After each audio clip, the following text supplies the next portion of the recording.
Bonjour, juste pour le plaisir, une petite présentation du HR-V version Sport 2025 et la nouvelle version 2026 qu'on voit présentement, juste pour montrer un peu les différences en vidéo là, pour le plaisir tout simplement.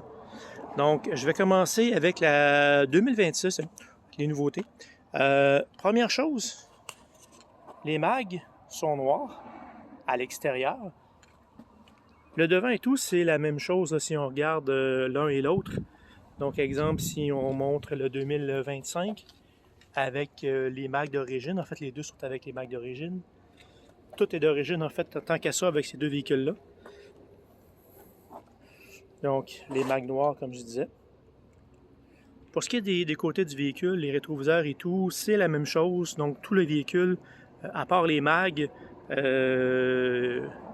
pas mal la même chose. Là où ça va changer aussi, c'est pour les emblèmes. Donc 2026, celui-là, si on regarde les lettrages du HR-V et du mot Sport sont noirs, tandis que pour le 2025, les lettres HR-V, c'est argent tout simplement, et lui est noir. Petit détail, les deux sont traction intégrale, même système. À l'intérieur, là on va voir la différence, c'est point de vue équipement. Donc si on regarde par exemple juste avant, on va montrer un petit peu là les surpiqûres orange qui sont dessus. Porte. Volant aussi avec les surpiqûres orange qu'on voit pour la version sport. Puis si on s'en va vite du côté 2025,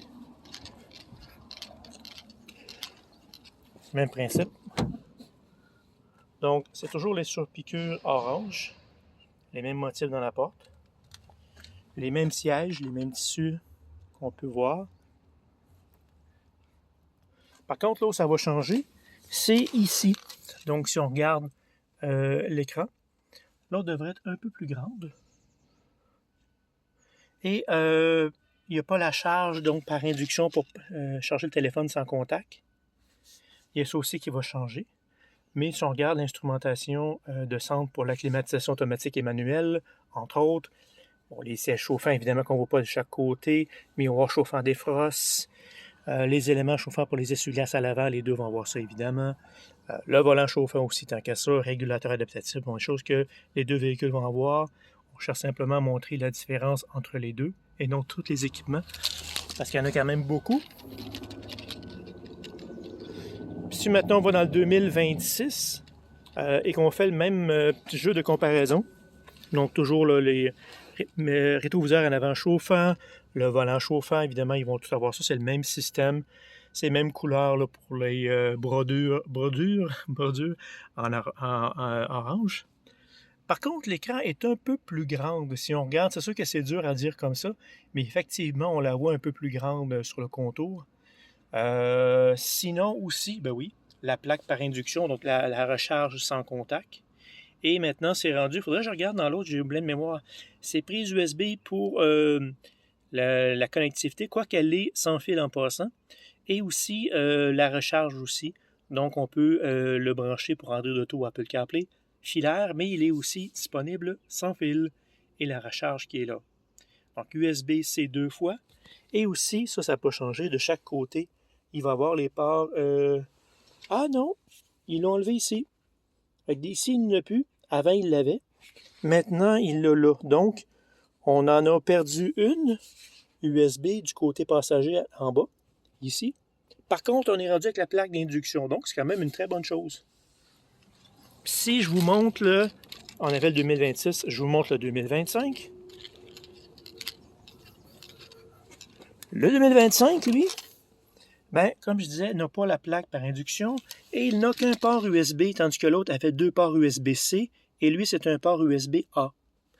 Et il y a les ports USB-C ici et le port USB de ce côté-là. Fait que pour moi, ils ont simplement pris celui-là et ils l'ont mis en avant, donc ce qui me donne deux ports. Ça me donne quand même 4 ports total, 2 ici et un en bas ici à la place. Et en plus, la charge par induction pour le modèle 2026. Et l'écran, ben, comme je disais, est un petit peu plus grande pour l'autre modèle. Par contre, j'ai perdu le bouton, par exemple, qui n'est plus là.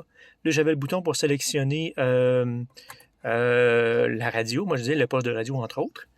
Mais ce que je vais aller voir dans l'autre, ce qui ne me surprendrait pas, c'est qu'il soit possible de le faire avec une touche pour syntoniser la radio directement, ce que Honda fait de plus en plus. Mais je vais le montrer live une fois. Partir la radio. Ah, c'est vraiment le nouveau système évolué. C'est pas le même système qu'avant. Ils ont rendu avec un système plus vite à opérer. Donc, ce que je voulais voir, moi, c'est exemple. Je clique sur la radio. OK, c'est ça. Fait qu'au lieu d'avoir le bouton qui était ici pour pouvoir le tourner, sélectionner, encore plus facile, parce que souvent on va dire on n'a plus le bon bouton qu'on avait avant, il faut le sélectionner jusqu'à temps qu'on trouve sur un poste, c'est long, c'est plate. Non, il y a une façon beaucoup plus facile de le faire, c'est ça ici, syntoniser. Vous cliquez dessus, vous dites, exemple, un petit peu,